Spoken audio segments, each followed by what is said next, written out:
8ই অগাস্টের পর থেকে যে বিভাজনের একটা রাজনীতি শুরু হয়ে গেছে, এই যে পয়জন বিষটা ঢেলে দিছে ভারতীয় গোপন গোয়েন্দা সংস্থা, আপনারা ওইটা খাইয়ে ফেলছেন। খাইয়া এখন আপনাদের ভিতরে যে একটা ঐক্যের সুর শোনা গেছিল প্রথম এইটা নাই। এই যে গোপালগঞ্জের এই ঘটনার জন্য হোম মিনিস্ট্রি ইজ রেসপন্সিবল, সোজা কথা, লাইন ধরে ফ্রম দ্যাট অ্যাডভাইজার টু সচিব সবাই, তারপর ওই এলাকার পুলিশ চিফ থেকে শুরু করে ওসি পর্যন্ত everybody should be sacked and taken into task. কারণ এই ধরনের ঘটনা হবে এটা সবাই জানতো। কেন এটা প্রিকশন, এনাফ প্রিকশন নেওয়া হয় নাই আগে? আইজি সাহেব, আপনি তো একসাথে 3টা প্রমোশন নিয়ে আইজি হয়ে গেছেন। বকওয়াস করেন আপনারা, বেতন দিচ্ছেন, কাজ করতে হবে। কেউ যদি বলে আমার ভয় লাগে, kick him out, let him go to home, তার বাড়ি যেতে দেন। এইসব বকওয়াস এক্সকিউজ না দিয়া সরকার, যারা সংশ্লিষ্ট তারা ল অ্যান্ড অর্ডার সিচুয়েশনের জন্য আপ্রাণ চেষ্টা করতে হবে, নাহলে জনগণ আপনাদেরকে ক্ষমা করবে না। আপনারা যখন ওই চেয়ার ছেড়ে আসবেন আপনাদেরকে রাস্তায় পিটা। আমরা আসলে বুদ্ধিবৃত্তিক প্ল্যাটফর্ম থেকে আমরা আমাদের এই ওপিনিয়ন গুলো শেয়ার করার চেষ্টা করি। কাজে আমাদেরকে যদি কেউ মানে কোনো পার্টি বা কোনো মতবাদের মনে করে তাহলে এটা ভুল করবেন, এবং এটি কেউ করার প্রয়াস পাবেন না দয়া করে।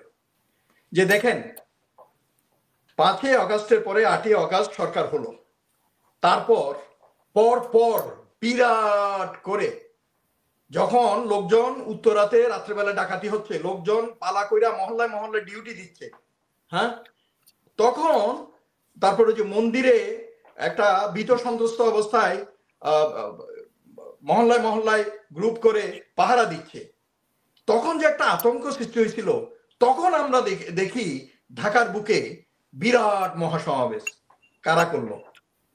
একটা বড় দল, হ্যাঁ অবশ্যই করার অধিকার আছে, but to me that was not a right time. তার পরবর্তী অল্প সময় পরে আরেকটা করলো। সো দেখেন, আমি কিন্তু যখন মেজর হিসাবে সেনাবাহিনীতে চাকরি করতাম, তখন কিন্তু আমি গোয়েন্দা ফিল্ডে চাকরি করতাম, এবং সিভিল কাপড়ে ওই কোমরে পিস্তল আর ওয়্যারলেস সেট লুকাইয়া এই শাহবাগ টিএসপি এগুলো আমি সব চোরে খাইছি, এবং এই মিছিলের ভিতরেও ঢুকছি, আর এই ওদের সবকিছু হরকত আমি দেখছি। সকালবেলা আমি পলিটিশিয়ানদের কথা বলতেছি আর কি, এই যে বিশেষ করে আমি বড় বড় দলগুলোর কথাই বলি। মনে করেন এদের কিছু কিছু জায়গায় যাদের দৈন্যতা আছে, আমি এই কথাটা বলতে চাই, যাদের দৈন্যতা আছে, লোক হাজির করতে পারবে না, ডাকলে আসবে না, তারা কিন্তু কিছু এই ধরনের আনটুয়ার্ড মেথড ফলো করে। রাত্রেবেলায় বস্তিতে যায়, বস্তি সর্দার যারা থাকে সে তাকে টাকা দেয়, টাকা দিয়া তুই এতজন আনবি, এটা আমি আপনি আমরা সবাই জানি, বাস ট্রাকে করে ওগুলা এনে হাজির করে দেয়। আপনারা ওই মিছিলে বা বিভিন্ন জায়গায় চেহারা শুরু দেখলেই বুঝতে পারবেন। এবার তো ট্রেন নিয়ে একটা ইয়ে হয়েছে যে ট্রেন, 4টা ট্রেন দিয়ে আনা হয়েছে। এটা কি রাষ্ট্রীয় ভাবে আনা হয়েছে না ভাড়া করে এনেছে মনে হয়? কোনটা? মানে 4টা ট্রেন ব্যবহার করেছে ওরা মানুষ আনার জন্য। ওরা তো বলছে যাতে ওদের যাত্রীদের আসতে সুবিধা হয়। আর একটা জিনিস কি দেখেন, যখন আপনার পকেটের টাকা দিয়ে যাইতে হবে কোথাও, ইউ উইল থিঙ্ক টুয়াইস। এগুলো হচ্ছে কিছু টেকনিক আর কি। আর যখন আপনি বলবেন, সে ফর এক্সাম্পল আমি আপনাকে একটা মেইল করলাম, বললাম যে হাসিনা এটা আপনি সাইন করে পাঠাই দিয়েন, বাট সাইন করার পর আপনি আপনার ওন টাইম যখন আপনার নিজের কাজে ফাঁকে সময় পাবেন পোস্ট অফিস যাবেন, মেইল করবেন। আর আমি যদি আপনাকে রিটার্ন খামটা সহ পাঠাই দেই, তখন আপনি জাস্ট ওইটা ঢুকাইয়া জাস্ট মেইল করে দিলেন। So it is just like that. যখন ফ্রি পাবে তখন যাদের অনেকের ইচ্ছা থাকবে না, কর্মী সমর্থক তারাও আসবে। এটা হয়তো তারা তাদের পার্টির সিদ্ধান্ত নিচ্ছে। আমার মনে হয় না সরকারিভাবে এরা এই ধরনের কোনো সিদ্ধান্ত নিবে বা নিতে পারে। তো আমি যে জিনিসটা বলতেছিলাম, এই যে মানে পার্টি লোক হাজির করার ব্যাপারে, এটা আমাদের ঢাকা শহরে বিশেষ করে কি কালচার আছে এটা আমরা সবাই জানি। আমি মহসিন ভাই, ডক্টর কলিমুল্লাহ, আমরা সবাই জানি। তো এখন আমার কন্ট্রাক্টরস যারা সাপ্লাই দেয় আছে, বাট এই যে মনে করেন কমিউনিস্ট পার্টি, তারপর মনে করেন এই যে জামাতে ইসলামী, এরা হচ্ছে ideological base cadre political party. এদের যারা, এটা everybody will agree with me, এদের যারা সাপোর্টার এরা ডাইহার্ট। তো সেই জন্য আমার মনে হয় না এই ধরনের কোনো কিছু হয়েছে। বাট এটা যেহেতু ওদের ফার্স্ট অফ দিস কাইন্ড, এই যে স্বাধীনতার পর, এই বিপ্লবের পর হয়তো তারা এইটাকে সাকসেসফুল করার জন্য তারা অনেক আগে থেকে সুন্দর করে হয়তো প্ল্যান করছে, বিভিন্ন জেলা থেকে আসার ব্যাপারে দায়িত্ব দিছে, দায়িত্বশীল যারা ওইভাবে হয়তো হয়েছে।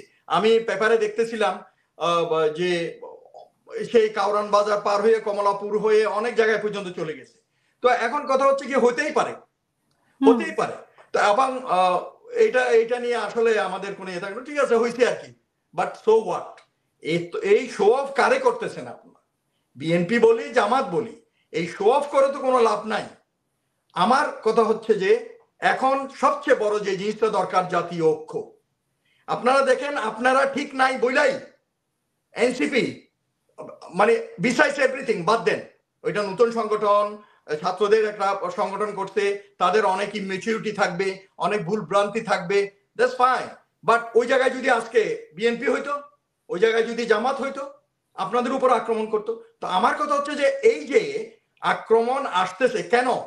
আপনাদেরকে ওই যে 8ই আগস্টের পর থেকে যে বিভাজনের একটা রাজনীতি শুরু হয়ে গেছে, এই যে পয়জন বিষটা ঢেলে দিছে ভারতীয় গোপন গোয়েন্দা সংস্থা, আপনারা ওইটা খাইয়ে ফেলছেন। খাইয়া এখন আপনাদের ভিতরে যে একটা ঐক্যের সুর শোনা গেছিল প্রথম এইটা নাই। আপনারা আপনার এই যে এই ধরনের একজন একজনকে মারতেছেন, একজন একজনকে চরিত্র হনন করতেছেন, এইভাবে করে বিভাজিত হয়ে যাচ্ছেন। এখন সবচেয়ে বড় জিনিস হচ্ছে জাতীয় ঐক্য। এবং দেখেন, জাতীয় ঐক্যের সাথে কিন্তু জাতীয় নিরাপত্তা সংযোগ আছে। এটা এখানে সবাই শিক্ষিত আমার সাথে এগ্রি করবেন যে জাতীয় ঐক্য যখন থাকবে না, পিপল উইল টেক, আমাদের দেশের শত্রুরা আইসা আমাদেরকে পিস মিলে নিবে, আলাদা আলাদা কইরা ডিভাইড এন্ড রুল করবে। তো সেই জন্য আমার কথা হচ্ছে যে সবচেয়ে বড় হচ্ছে যে রাজনৈতিক দলগুলো এখন এক থাকার চেষ্টা করতে হবে। ইলেকশনে জনগণ আপনাকে কি দিল এটা আমরা দেখবো, নো প্রবলেম, কিন্তু একজনকে মাইরা আরেকজনকে ধইরা এইভাবে কিন্তু এই যে রাজনীতির কালচার, অপসংস্কৃতি, অসুস্থ রাজনীতি, এইটার থেকে আমাদেরকে বের হয়ে আসতে হবে। তারপর হচ্ছে যেমন মনে করেন যেটা সবচেয়ে জরুরি এখন সরকারের জন্য, আমি ওই যে মহসিন ভাইয়ের সাথে আমি সুর মিলাই বলতে চাই, ল এন্ড অর্ডার সিচুয়েশন।